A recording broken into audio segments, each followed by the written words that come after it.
estimating shrimp fees. Well,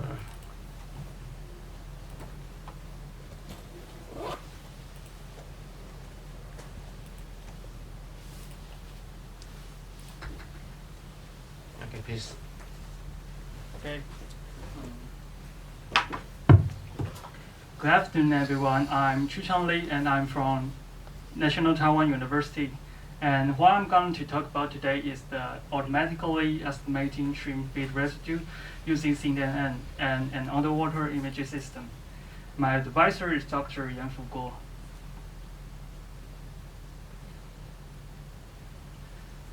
So, according to the FAO research, global shrimp production has continues to trend upward in past decade because of the shrimp outstanding disease resistant and the appetizing meat. So it becomes the one of the most of the popular seafood all over the world. In 2021, the total production of the shrimp is reached to about 5 million metric tons. However, the shrimp feed accounts for 30 to 40% of the total cost. So excessive feeding is not only waste time and waste feed, but also deteriorate the water quality and resulting a higher breeding cost. Therefore, accurately understanding the appetite of the shrimp can not only control the quality of the shrimp, but also save the farmer's pocket. So, conventionally, the shrimp farmer use the feeding tray to judge the residue feed on the tray, and he can understanding with the appetite of the white shrimp with his own experience. However, there are some problems with the traditional approach. The traditional approach takes the time and cannot observe the changing of the residue feed in a timely and continuous way. Furthermore, they are labor-intensive and subjective. So, to resolve these problems, my objective is use the underwater image to capture the residue feed under the water, and I input the model. The model will output the semantic segmentations image. And detecting the area of the residue feed, we can speculate the appetite of the white shrimp and helping shrimp farmer to continuously and objectively to observe the appetite of the shrimp.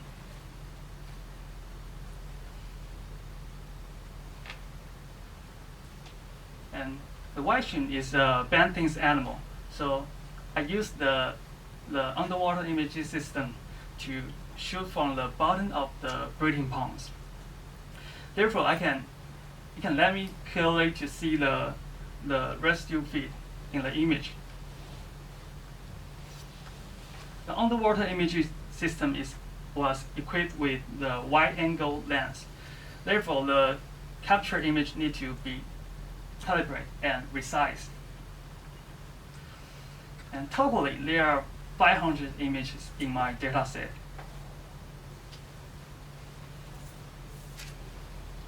In this dataset, something quite interesting is that there are many fungi and algae in the water, and it will cause the water color change.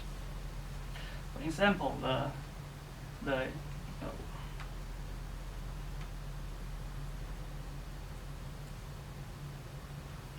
yellow is because of the diatom, and the green algae will make the water turn green, and the lower amount of the green algae will make the water turns light green.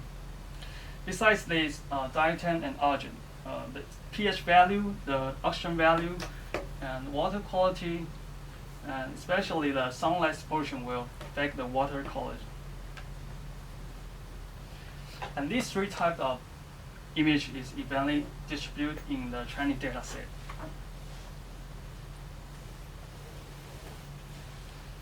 So my image is labeled by the point mask one by one. So there are hundreds of thousands of point masks in one image.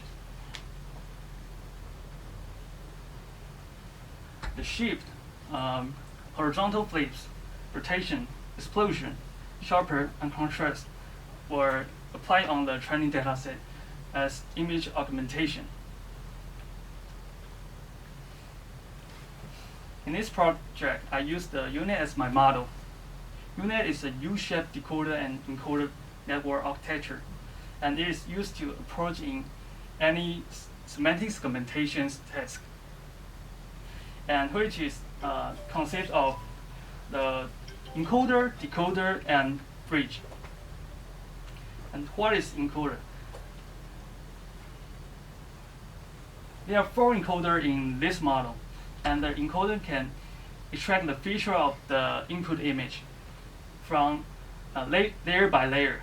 So from low-level features to high-level feature. So it's mainly for the feature extractions.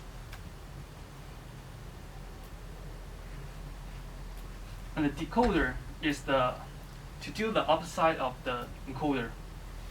It's reverting the image to the original size, layer by layer.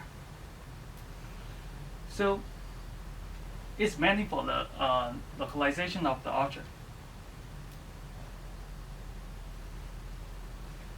The bridge connect between the bridge connect the encoder and decoder, and complete the flow of the information between each other. You can make the model make the model optimized.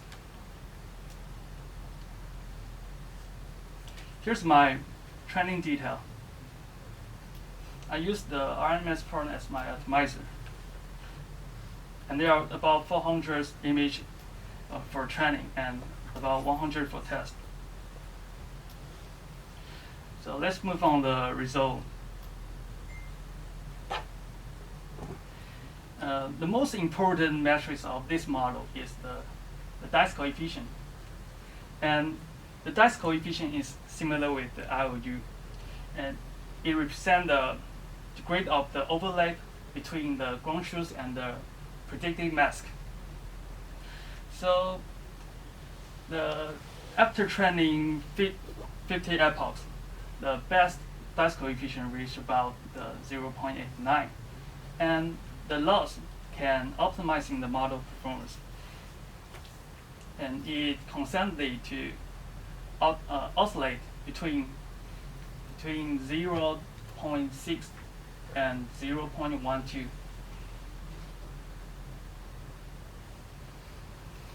Here's the 3 types of watercolors predictions. The yellow color, water, and the green color, water, and the light green, water. However, there's 3 types of prediction share same problems, and I will discuss it later. After calculating the pixel of the prediction image, the pixel of the objective in the binarized mask is represent the area of the residue feed, and the rate of the change area represent the appetite of the shrink. So the faster the area shrink, the better appetite of shrink is. So you can easily see in this chart on the left side have the better appetite because the area shrinks faster.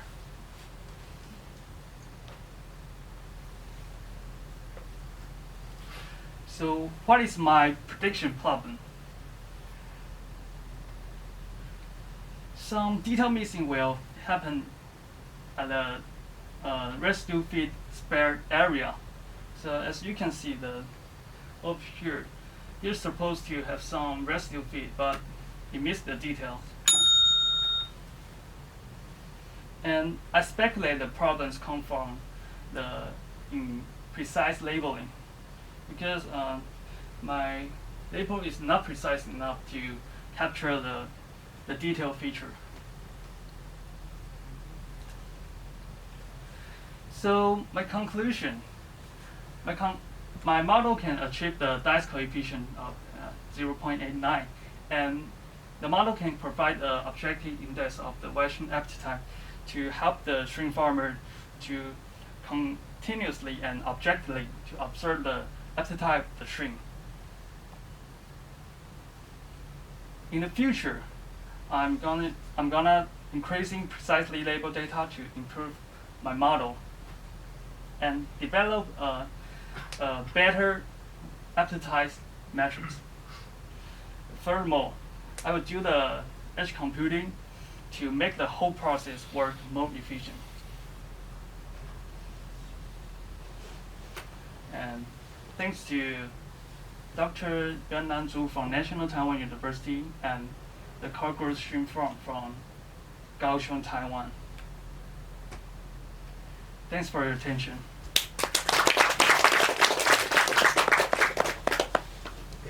Thank you for the presentation. So now, any questions from the floor?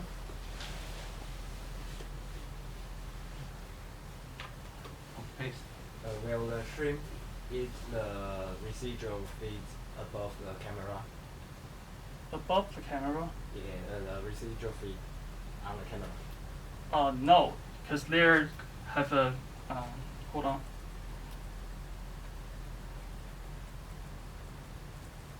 There are a glass above the camera, so the residual feed will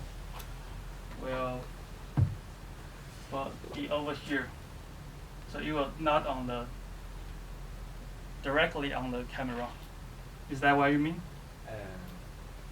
Will the shrimp eat the residual feed on the glass? Oh yes, of course.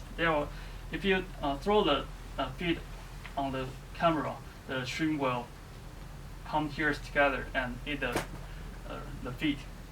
Yes. Yes, please. Can you turn page 33?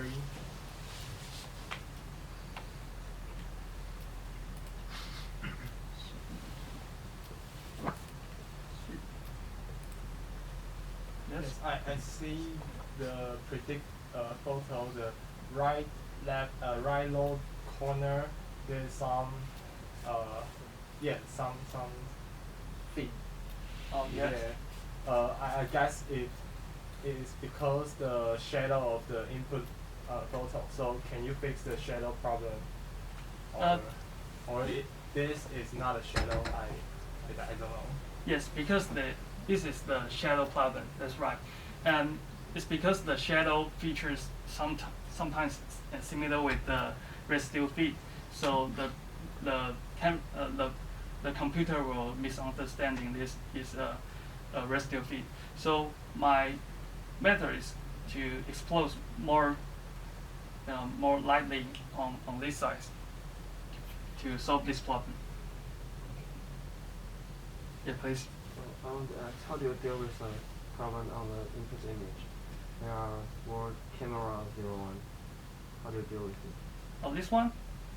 In my result there, this word is not not the problems of the result, because it is not predict,